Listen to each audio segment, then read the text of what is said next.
아마 신앙인들이라면 누구나 비슷한 경험들을 할 겁니다. 저는 자주 제 생각이 이중적이라서 소스라치게 놀랍니다. 그럼 제가 저한테 질문합니다. 네가 목사가 맞니? 여러분, 우리는 세상을 살면서 나에게 들이미는 잣대와 다른 사람들에게 들이미는 잣대가 다릅니다. 그래서 나에게는 상당히 관용을 베풀지만 다른 사람들에게는 매우 엄격하죠. 이게 반대로 돼야 되는데 우리는 그렇게 살아갑니다. 지지난 세기 19세기에 프랑스 고개사 중에 블론딘이라는 사람이 있습니다. 아마 그는 그 당대에 가장 뛰어난 그런 고개사입니다. 그는 1869년, 지금부터 155년 전에 미국에 있는 나이아가라 폭포를 외줄로 건넙니다.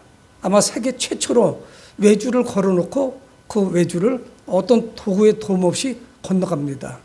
그래서 그 외줄의 길이가 몇 미터냐면 330m입니다. 그리고 그는 숱한 건물과 건물 사이 또는 협곡, 계곡, 장애물이 있는 수많은 곳에 외줄, 밧줄을 걸고 그것을 건너갑니다. 어느 날 그가 내려서 거기서 모인 그를 향해서 박수를 치는 많은 회중들을 향해서 말합니다. 제가 외줄을 타는데 그는 직접 발로 걷던가 아니면 자전거를 타고 걷는데 특수한 자전거이긴 하겠죠. 근데 한 번도 실패하지 않았습니다. 그가 사람들 향해서 묻습니다.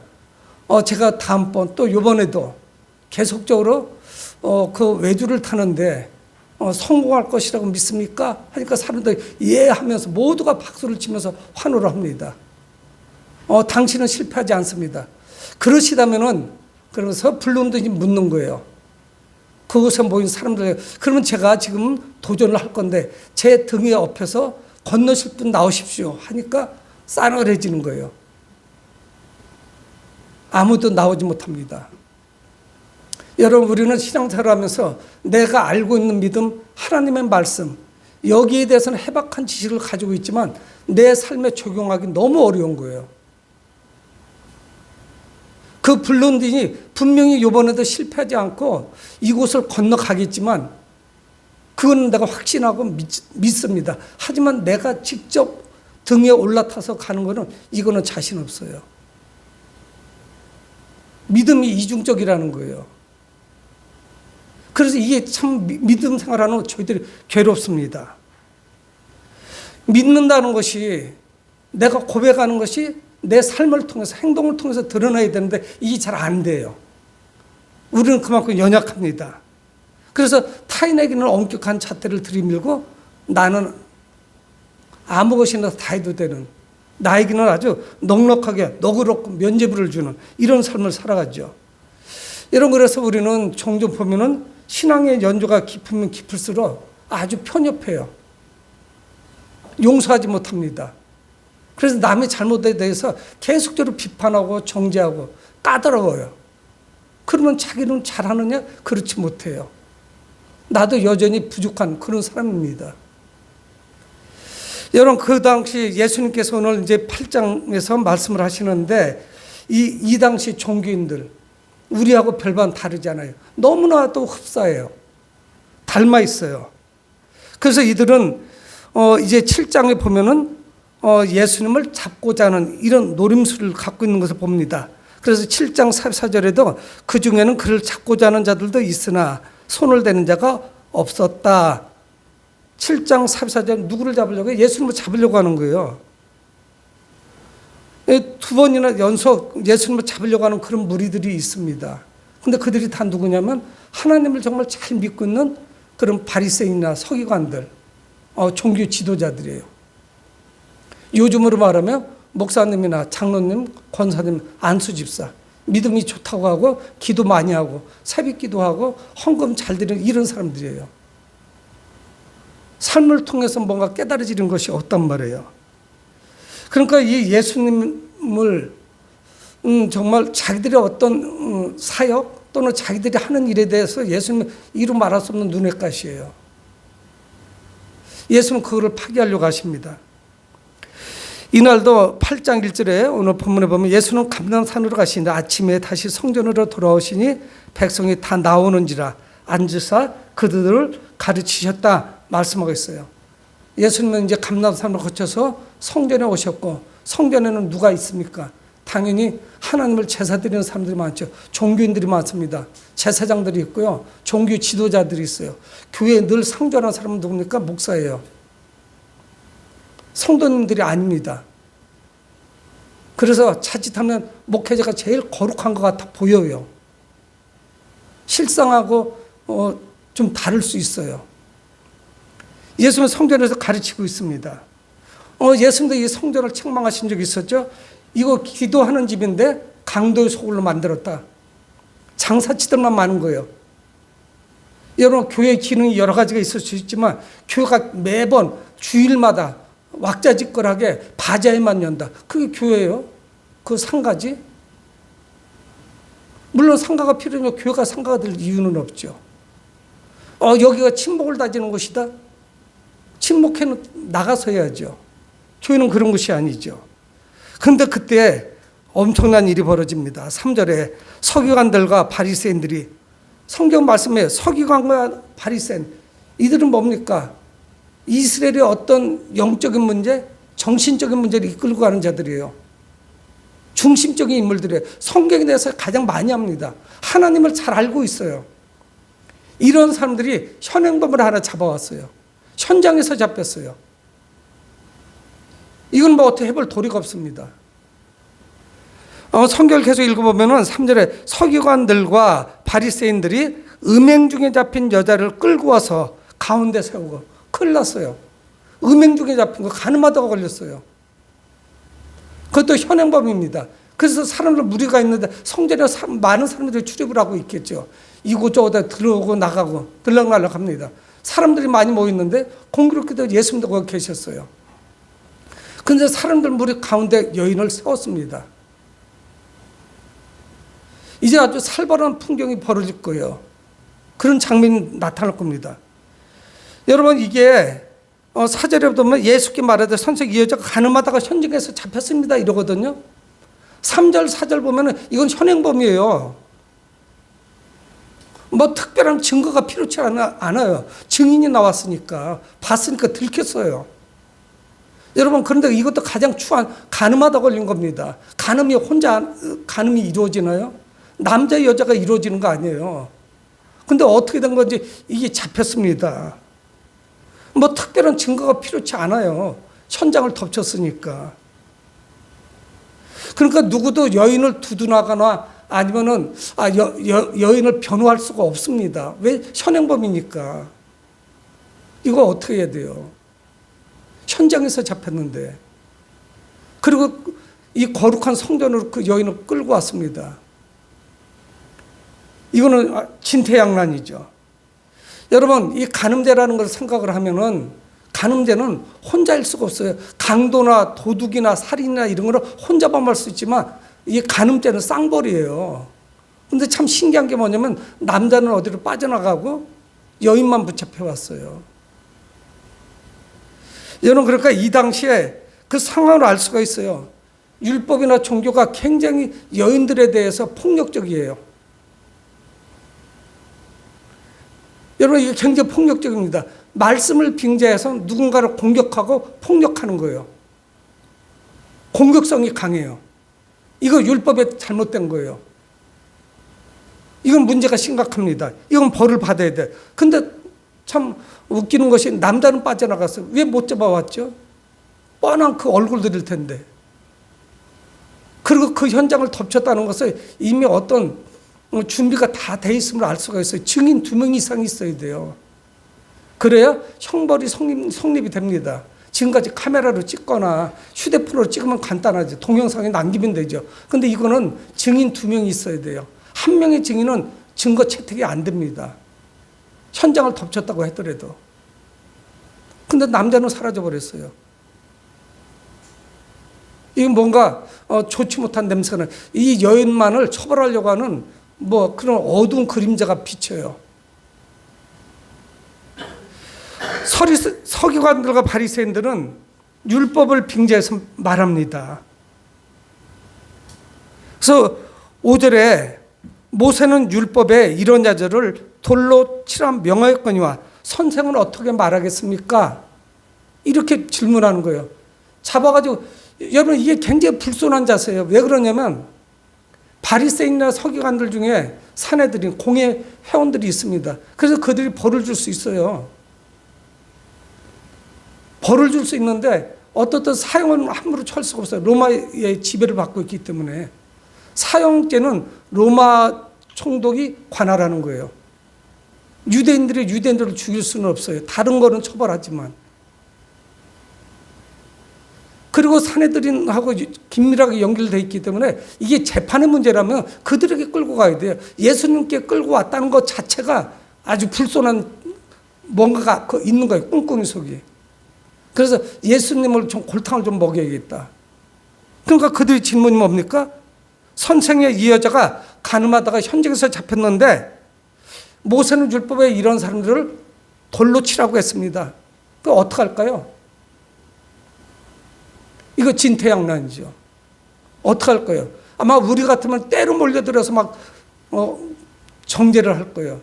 잘못됐다고. 왜 간음을 행했냐고. 왜 범죄했냐고. 왜 율법은 하지 말라는 걸 했냐고. 우리는 계속 공격을 할 거예요. 그러니까 이 서기관과 바리새인들이 재판을 하려면은 예수님께 오면 안 되죠. 자기들 재판정이 있으니까 거기로 가야 돼요. 예수님께 와서 말하는 거예요. 율법에 간음한 자들은 돌로 치라고 했는데 투석전이죠. 돌을 던져서 죽이는 거예요. 이거는 뭐 다른 거 없습니다. 뭐 정상 참작 없어요. 다 돌로 쳐 죽이는 거예요. 간음한 쌍방을 여자만 잡아왔고, 그리고 왜 그걸 예수님께 물어요? 그게 불손한 것이죠. 예수님의 생각은 어떠신지 묻는 겁니다. 신명기 22장 22절, 레위기 20장 10절에 분명하게 간음한 자는 돌로 양쪽을 다 쳐 죽여라 성경은 말씀하고 있어요. 이게 참 어렵습니다. 그런데 성경은 말씀해요.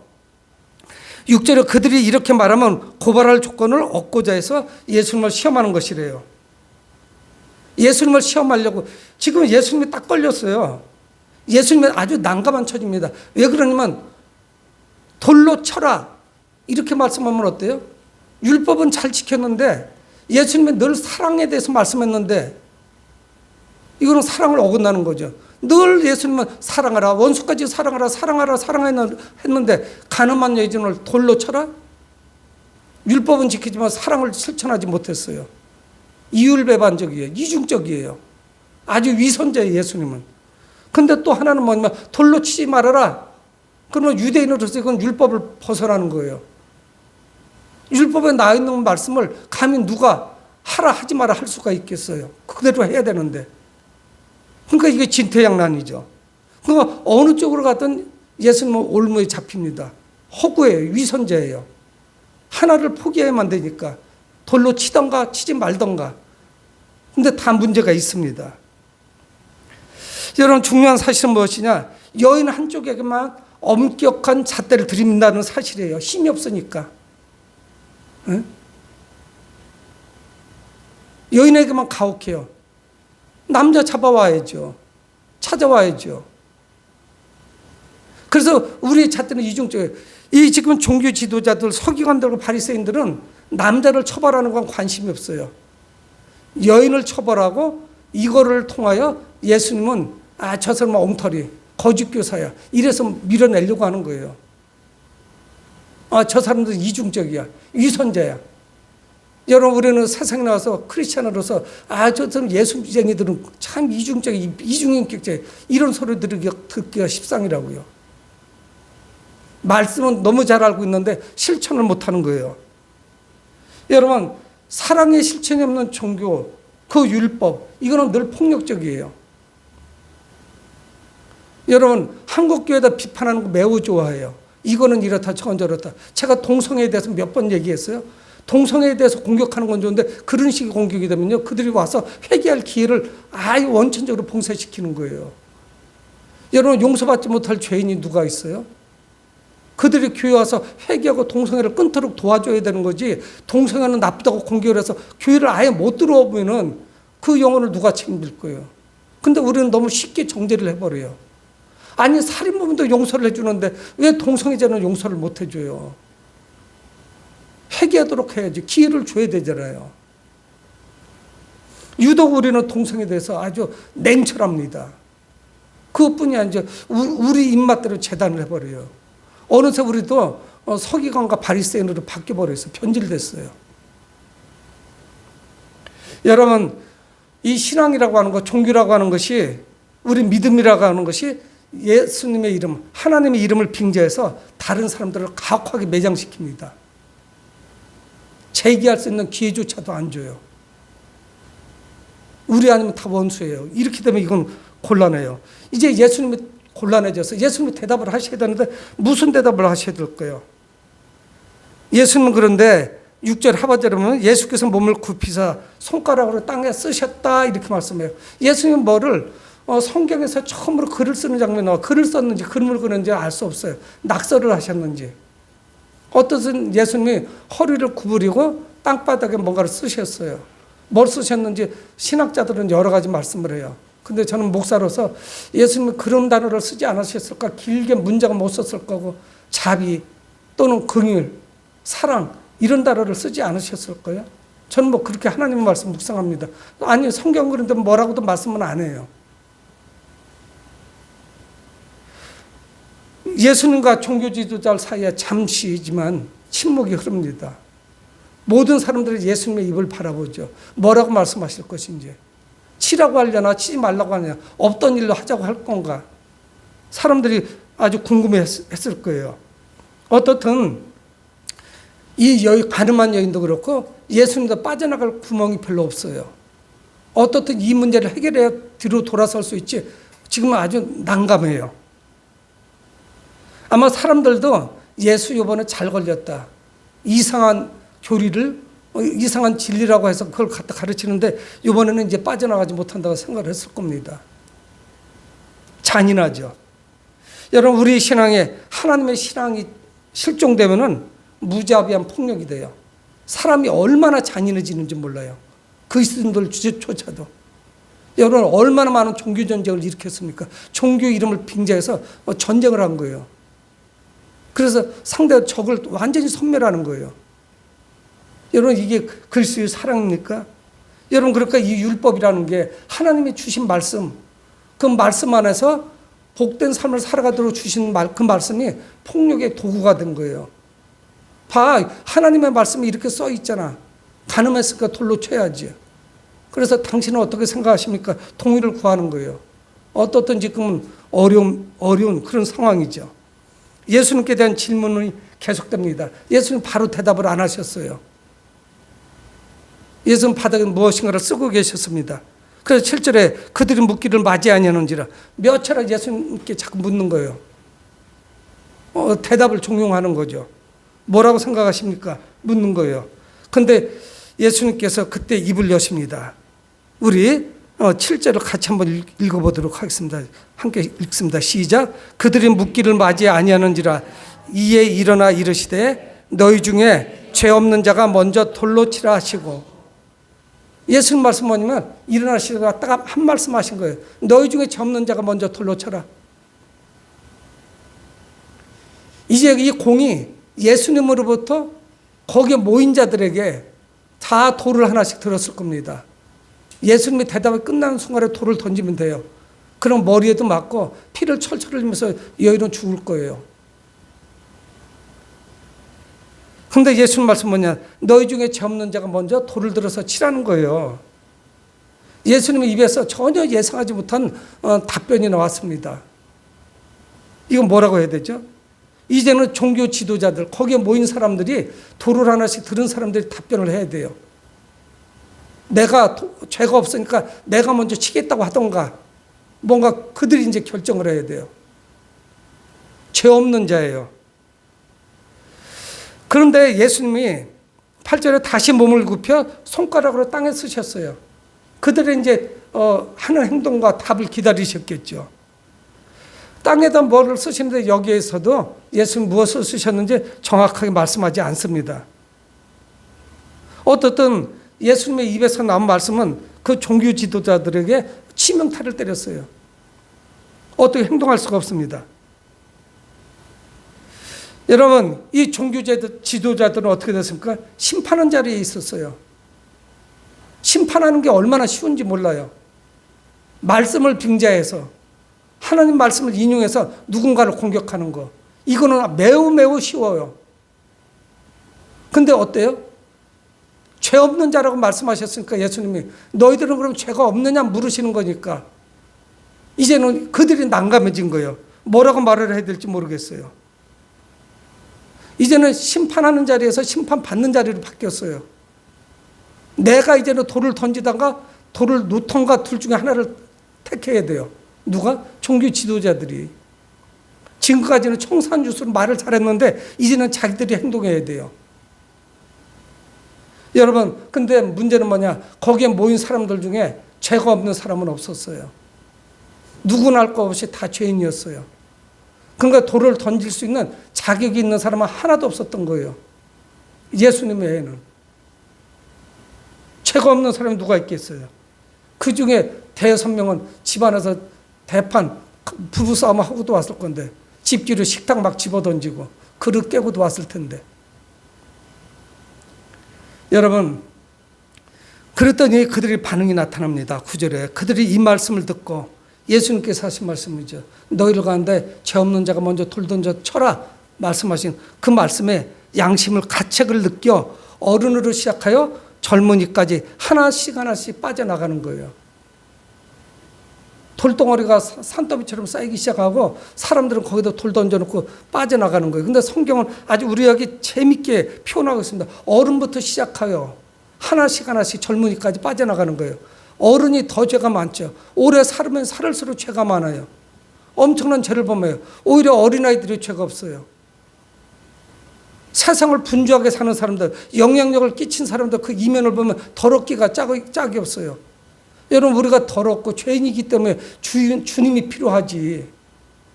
내가 누군가를 정죄하고 나는 아무 죄도 없는 그런 아주 깨끗하고 거룩한 사람이라면 주님이 뭐가 필요해요?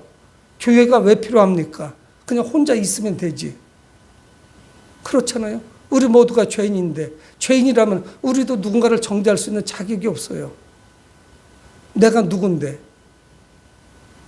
그래서 노인들, 늙은이들부터 기세등등하게 왔다가 아무것도 못하고 아이고야 내가 엄청난 죄를 지금까지 범했네. 그리고 돌을 던져놓고 가는 거죠. 젊은이까지 전부 빠져나갔습니다. 성경은 분명히 말씀해요. 양심이 없는 사람은 없죠. 양심의 가책을 받았어요. 그래서 현장을 빠져나갔습니다.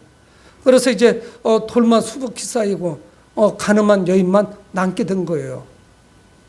이상한 장면으로 바뀌게 됐죠. 성전 안에 그 많던 사람들이 다 빠져나간 거예요. 이게 뭘 말씀합니까? 비록 성전에 나와서 하나님을 제사 드렸지만 모두가 죄인이라는 사실이에요. 제사를 드리면서도 죄인이었어요. 우리는 그저 구원받은 죄인일 뿐이죠. 그래서 성경은 말씀합니다. 여자만 남았더라. 9절 하반절에 말씀해요. 여러분, 우리는 살아가면서 내가 용서받은 죄인이라는 자각이 없이 이 땅을 살아갔습니다. 주님은 뭘 말씀해요? 성경은 또한 뭘 말씀합니까? 하나님을 사랑하고 이웃을 사랑하라. 정죄하기보다는 사랑을 실천하라. 가르치는 거예요, 성경이. 너무나도 힘들고 어려워요. 평생 동안 그걸 실천하려고 해도 너무너무 힘이 들어요. 누군가를 사랑하고 실천하기 어려운 그런 사람들도 많아요. 용서하기가 쉽지가 않아요. 정말 그 누군가에게 관용을 베풀고 누군가를 사랑할 때 남을 향해서는 말하기가 쉬운데 나에게 적용될 때는 너무너무 힘이 드는 거예요. 너무 속이 쓰려요. 내가 그거를 실천해야 되는 상황이 내게 올 때는 어려워요. 남을 향해서는 사랑하면서 살으세요. 용서해 주세요. 그거 이해해 주세요. 우리는 믿잖아요. 그러니까 받아주세요. 근데 목사인 제게 올 때는 그 일이 내게 닥칠 때는 어렵다니까. 정말 어렵죠. 여자애는 아무도 없었습니다. 그래서 10절에 예수께서 일어나서 여자애 아무것도 없는 것을 보시고 그때까지 예수님은 글을 쓰고 계셨던 것 같아요.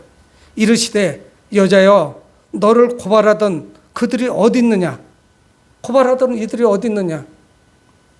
예수님은 늘 이렇게 답을 찝어주질 않아요. 스스로 생각하도록 해요. 너를 정죄하던 이들이 어디 있느냐? 그 여인은 예수님의 말씀에 가장 귀 기울여 들은 여인 아니겠어요?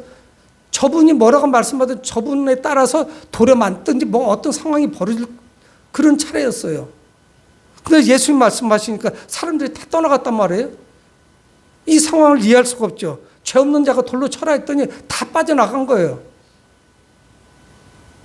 여러분, 이거는 이중적이잖아요.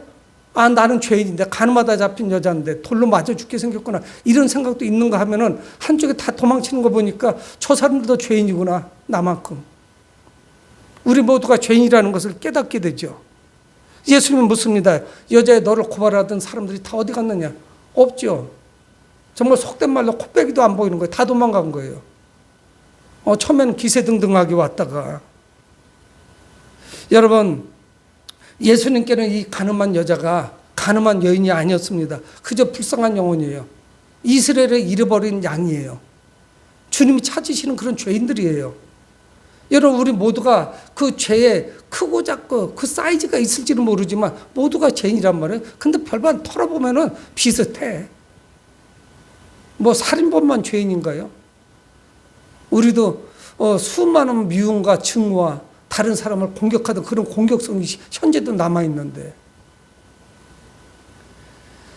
여러분, 고발하고 정죄하던 자들이 어딨는지 예수님이 따뜻하게 물으셨을 거예요. 우리는 글로 된 성경을 읽고 있지만 예수님은 막 혼내키듯이 화를 내면서 말씀하시지 않았을 겁니다. 그분의 말씀을 온화했을 거예요. 너를 죽이려고 하던 그 자들은 다 어디 있느냐? 예수님 물으시죠. 주변에 정죄할 사람들은 없습니다. 그들은 다 떠나갔습니다. 그를 통해 스스로 깨닫게 하죠. 그래서 예수님이 11절에 또 말씀하시는 거예요. 대답하되 주여 없나이다. 자기를 돌로 치려고 하던 자들이 다 사라져버렸어요. 그러자 예수님이 다시 말씀해요. 나도 너를 정죄하지 아니하노니. 나도, 이거는 엄청난 예수님에 대한 고백이 있어야 되죠. 나를 정죄하고 안 하는 저분은 과연 누구신가? 우리는 그런 걸 할 자격조차도 없지만 저분이 과연 누구신가? 하나님의 아들이시라는 고백이 있는 거죠. 저분은 우리의 그리스도 메시아시다. 우리를 구속하실 분, 구원하실 분이시다. 뭐로부터? 죄로부터. 그러면서 예수님 말씀하잖아요. 나도 너를 정죄하지 아니하노니. 여러분, 주님께서 우리 죄를 정죄하셔서 우리는 어린 반프러치도 없어요. 무슨 천국이에요? 우리가 어떻게 천국에 가요? 이 가늠한 여인만 문제가 아니라 그분이 우리의 죄를 물으시면 판단해서 비판하고 우리를 공격하시면 우리는 아무도 못 가요. 나도 너를 정죄하지 아니하노니. 이것 때문에, 이 목적 때문에 이 땅에 오신 거 아니에요? 그래서 십자가에서 죽으신 거죠. 여러분, 예수님은 용서에 합당한 회개하는 삶을 요구합니다. 그냥 무조건 용서가 아니에요. 그래서 11절 하반절에 가서, 나도 너를 정죄하지 않으니까 이제는 가서 집으로 돌아가서 다시는 죄를 범하지 말라. 범하지 말아야 돼요. 주님의 그 사하심, 용서하심, 사유하심을 경험하는 우리라면 다시는 죄를 범하지 말아야 돼요. 사선죄를 범할 수는 있겠죠. 그러나 주님 앞에 나와 다시 회개해야 돼요. 그리고 상대가, 나를 통해서 피해 입은 상대가 있다면 용서를 구해야 돼요. 피해를 입힌 게 있으면 변상해 줘야 돼요. 그냥 마음으로만, 믿음으로만 우리는 회개했으니까 다 돼. 우리 그리스도인들의 가장 나쁜 습관이 뭐냐? 나는 회개했으니까 다 끝난 거예요. 아니요. 상대방은 그것 때문에 몸살을 앓고 있단 말이에요.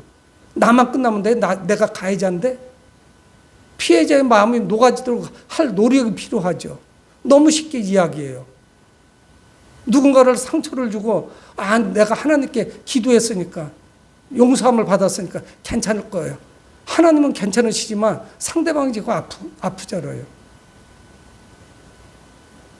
여러분, 가서 다시는 죄를 범하지 말라. 지금도 죄 가운데 고통당하는 자를 찾아오십니다. 여러분, 그래서 용서해 주시는데 용서에 앞서서 우리는 회개가 있어야 돼요. 주님 앞에 바로 서야 되죠. 여러분, 하나님이 도우시지 않으면 우리는 죄로부터 빠져나올 수가 없습니다. 하나님께서 예수 그리스도를 십자가에 내어 주셨기 때문에 우리는 용서받을 수가 있었어요. 로마서 3장 10절에 의인은 없나니 하나도 없다. 의인은 없나니 하나도 없어요. 석가모니도 죄인이고 마호메트도 죄인이고 모두가 죄인이에요. 누가 누구를 정죄할 수 있겠어요? 우리는 죄를 깨닫고 회개해야 됩니다. 그럴 때 주님의 용서가 주어지는 거예요. 오늘 말씀을 통해서 주님은 내가 누군지를 말씀하고 있습니다. 그 여인을 용서해 주시면서 예수님이 과연 누구신지 이제 바로 얼마 안 있으면 십자가에 죽으셔서 인류를 용서하실 분이에요. 회개하는 자들을. 사랑하는 성도 여러분, 회개한 사람은 평생 죄를 미워하고 그런 멀리하는 그런 삶을 살아갑니다. 우리가 죄로부터 돌아설 때 생명을 주신 주님께서 기뻐하실 것이라는 그런 확신 가운데, 그런 기쁨 가운데 살아가시는 여러분들이 되시길 주의 이름으로 축복을 드립니다. 고마우신 아버지 하나님, 주의 은혜로 감사합니다.